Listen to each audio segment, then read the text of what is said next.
ओम श्री श्रीये नमः। महाभागवत देवी पुराण तीसरा अध्याय। तीसरे अध्याय में देवी महात्म्य का वर्णन है।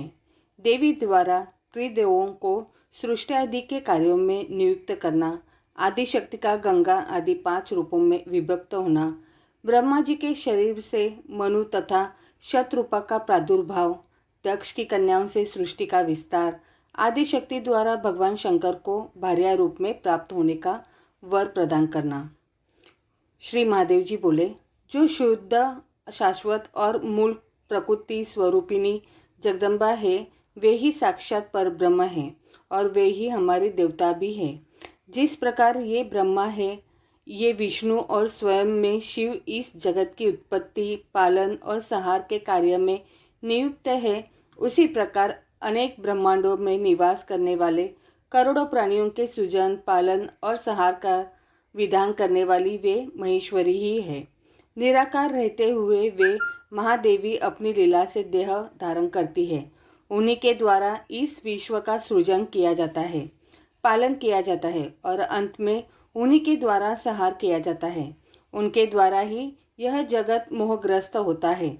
प्राचीन काल में वे पूर्णा भगवती ही अपनी लीला से दक्ष की कन्या के रूप में, हिमवान की पुत्री के रूप में तथा अपने अंश से विष्णु भार्या लक्ष्मी के रूप में एवं ब्रह्मा की भार्या सावित्री तथा सरस्वती के रूप में प्रकट हुई। नारद जी बोले, देवेश, यदि आप मुझ पर प्रसन्न हैं और मेरे प्रति आपकी उत्तम प्रीति है, तब नाथ महामते मुझे विस्तार पूर्वक वह सब प्रसंग बताइए। जिस प्रकार वे प्रकृति रूपा पूर्णा भागवती प्राचीन काल में दक्ष कन्या के रूप में अवतरित हुई और जिस प्रकार भगवान शिव ने उन ब्रह्म स्वरूपिणी को पत्नी के रूप में प्राप्त किया, जिस प्रकार वे हिमालय के घर में पुनः पुत्री होकर उत्पन्न हुई और फिर त्रिनेत्र महादेव ने उन्हें पत्नी के रूप में प्राप्त किया और जिस प्रकार उन्होंने 6 मुखों वाले कार्तिकेय तथा गजानन, गणेश इन 2 महान बलशाली और पराक्रमी पुत्रों को जन्म दिया। श्री महादेव जी बोले, पहले यह जगत सूर्य, चंद्रमा, तारों, दिन रात, अग्नि, दिशा, शब्द, स्पर्श आदि से तथा अन्य किसी प्रकार के तेज से रहित था। उस समय श्रुति के द्वारा एकमात्र जिनका प्रतिपादन किया जाता है, ब्रह्म स्वरूपिणी वे भगवती विद्यमान थी।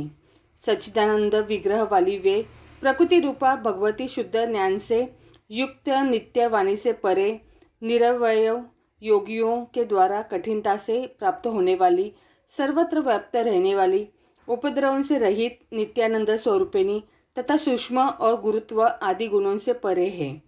उन भगवती की सृष्टि करने की इच्छा हुई। उसी समय रूप रहित होते हुए भी प्रकृति स्वरूपिणी उन पराम्बा के ने अपनी इच्छा से शीघ्र ही प्रसन्नतापूर्वक रूप धारण किया। उनका विग्रह निखरे हुए काजल के समान था, विकसित कमल के समान सुंदर मुख था, 4 भुजाएं थी, नेत्र लाल वर्ण के थे, बाल खुले हुए थे और दिशा रूपी वस्त्र से सुशोभित, स्थूल तथा उन्नत स्तनधारिणी ज्योतिर्मयी वे सिंह की पीठ पर विराजमान थी। तदंतर उन्होंने अपनी इच्छा से अपनी रजस, सत्व और तमोगुण के द्वारा शीघ्र ही चैतन्य रहित एक पुरुष की सृष्टि की। सत्व आदि तीनों गुणों से युक्त उस उत्पन्न पुरुष को देखकर भगवती ने स्वेच्छा से उस पुरुष में सृष्टि करने की अपनी इच्छा का समावेश किया। यह देखकर वह शक्तिमान पुत्र तीनों गुणों के आश्चर्य से ब्रह्मा, विष्णु और शिव नाम वाले तीनों पुरुषों के रूप में प्रकट हो गया। इस पर भी सृष्टि नहीं हो रही है, ऐसा देखकर उन भगवती ने उस पुरुष को जीवात्मा और परमात्मा इन 2 रूपों में विभक्त कर दिया। इसके बाद वे प्रकृति अपनी इच्छा से स्वयं अपने को 3 भागों में विभक्त कर माया, विद्या और परमा इन 3 रूपों में प्रकट हो गई। प्राणियों को विमोहित करने वाली जो शक्ति है वही माया है और संसार को संचालित करने वाली तथा प्राणियों में स्पंद आदि का संचार करने वाली जो शक्ति है वही परमा कही गई है। वही तत्वज्ञानमयी तथा संसार से मुक्ति दिलाने वाली है भी है। माया के वशीभूत जीव उस परमा शक्ति की उपेक्षा करने लग गया। तब मुने मोहात्मिका उस माया का आश्रय ग्रहण करने वाले वे पुरुष भी विषयों के प्रति आसक्त होने लगे। मुनि श्रेष्ठ, उस समय वे उस माया के प्रभाव से अत्यंत प्रमत्त हो गए। तीसरी जो परा विद्या है वह स्वयं गंगा, दुर्गा, सावित्री, लक्ष्मी और सरस्वती इन पांचों रूपों में विभक्त हो गई। उन साक्षात जगतपालिनी पूर्णा प्रकृति ने सृष्टि कार्य में ब्रह्मा, विष्णु तथा शिव को अलग अलग नियुक्त करके कहा, मैंने सृष्टि के निमित्त ही आप लोगों को अपनी इच्छा से उत्पन्न किया है। अतएव महाभाग, आप लोग वैसा ही कीजिए जैसी मेरी इच्छा है। ब्रह्मा अनेक प्रकार के विचित्र तथा असंख्य स्थवर और जंगम प्राणियों की निर्बंध भाव से उत्पत्ति करे। विशाल भुजों वाले और बलशालियों में श्रेष्ठ विष्णु जगत को शुद्ध करने वाले दुष्टों का संहार करते हुए सृष्टि का पालन करे और अंत में जब मेरी नाश करने की इच्छा होगी तब तमोगुण युक्त शिव संपूर्ण जगत का नाश करेंगे। आप तीनों पुरुषों को सृष्टि आदि तीनों कार्यों में एक दूसरे की सहायता भी अवश्य करनी चाहिए। मैं सावित्री आदि 5 श्रेष्ठ देवियों के रूपों में विभक्त होकर आप लोगों की पत्नियां बनकर स्वेच्छा पूर्वक विहार करूंगी और सभी प्राणियों में नारी रूप धारण कर शंभु के सहयोग द्वारा स्वेच्छा से सभी प्राणियों को जन्म दूंगी। ब्रह्मन, अब आप मेरी आज्ञा से मानुषी सृष्टि कीजिए, नहीं तो इस सृष्टि का विस्तार नहीं हो पाएगा। ब्रह्मा आदि ऐसा कहकर वे प्रकृति स्वरूपिणी परात्पर महाविद्या उनके देखते देखते अंतर्ध्यान हो गई और उनका यह वचन सुनकर ब्रह्मा जी ने सृष्टि कार्य आरंभ कर दिया। इधर भगवान महेश्वर उन पूर्ण प्रकृति को पत्नी रूप में प्राप्त करने के लिए संयंचित होकर भक्ति पूर्वक तप के द्वारा आराधना करने लगे। अपने ज्ञान नेत्र से महेश्वर को ऐसा करते देखकर वे परम पुरुष विष्णु भी उन्हीं को प्राप्त करने के निमित्त तपस्या करने के लिए बैठ गए। यह सब जानकर भगवान ब्रह्मा भी सृष्टि करना छोड़कर उसी अभिलाषा के साथ तपस्या हेतु निश्चल होकर बैठ गए। इस प्रकार आराधन नारद उन तीनों के तप की परीक्षा करने के लिए स्वयं प्रकृति ब्रह्मांड को शुद्ध करने वाला भयंकर रूप धारण कर उनके पास आई। उन्हें देखकर ब्रह्मा जी भयाक्रांत हो गए और उन्होंने अपना मुख फेर लिया।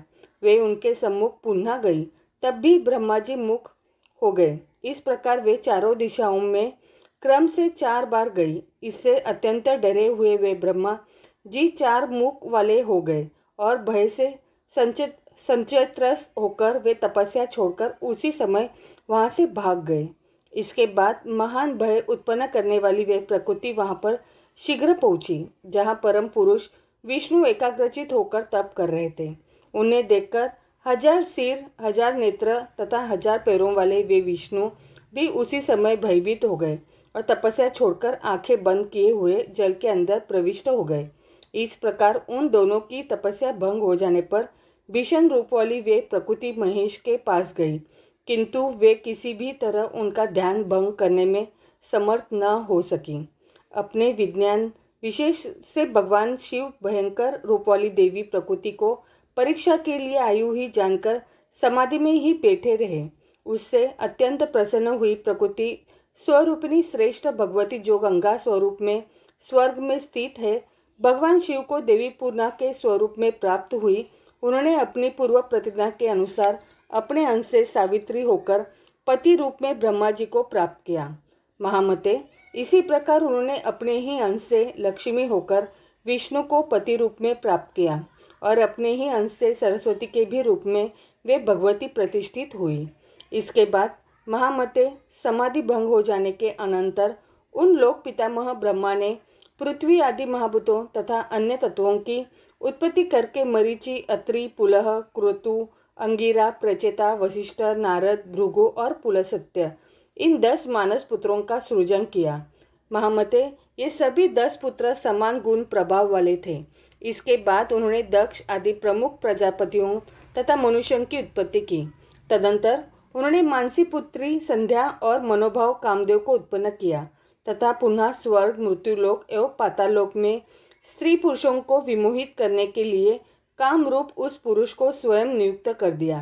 प्रजापति ब्रह्मा ने सभी प्राणियों में विमोह उत्पन्न करने के उद्देश्य से उन्हें पुष्पमय धनुष तथा पुष्पमय 5 बाण प्रदान किए। तत्पश्चात ब्रह्मा जी ने अपने उत्तम शरीर को 2 भागों में विभक्त किया। उनके शरीर के बाएं आधे भाग से शतरूपा नामक सुंदर रूप वाली स्त्री उत्पन्न हुई और दाएं आधे भाग से स्वयंभू नाम वाली मनु उत्पन्न हुई। उन्होंने कामदेव के 5 पुष्प बाणों से आहत मनोहर मुस्कान युक्त उस सुंदर अंगों वाली शतरूपा को भार्या के रूप में ग्रहण किया। मुने, तत्पश्चात उन स्वयंभू मनुष्य ने उस शतरूपा से 3 कन्याएं तथा 2 पुत्र उत्पन्न किए। देवर्षिवर वे आकुति, देवहूति और प्रसूति नाम की कन्याएं थीं तथा प्रियव्रत और उत्तानपाद नाम के पुत्र थे। उन्होंने आकुति नामक अपनी पुत्री रुचि प्रजापति को, मध्यमा पुत्री देवहूति ऋषि कदर्म को तथा सुंदर स्वरूप वाली तीसरी पुत्री प्रसूति दक्ष प्रजापति को समर्पित कर दी। कर्दम ने देवहूति से अरुंधति आदि ने 9 पुत्रियों की वे पुत्रियां वशिष्ठ आदि ऋषियों की भार्याएं हुई।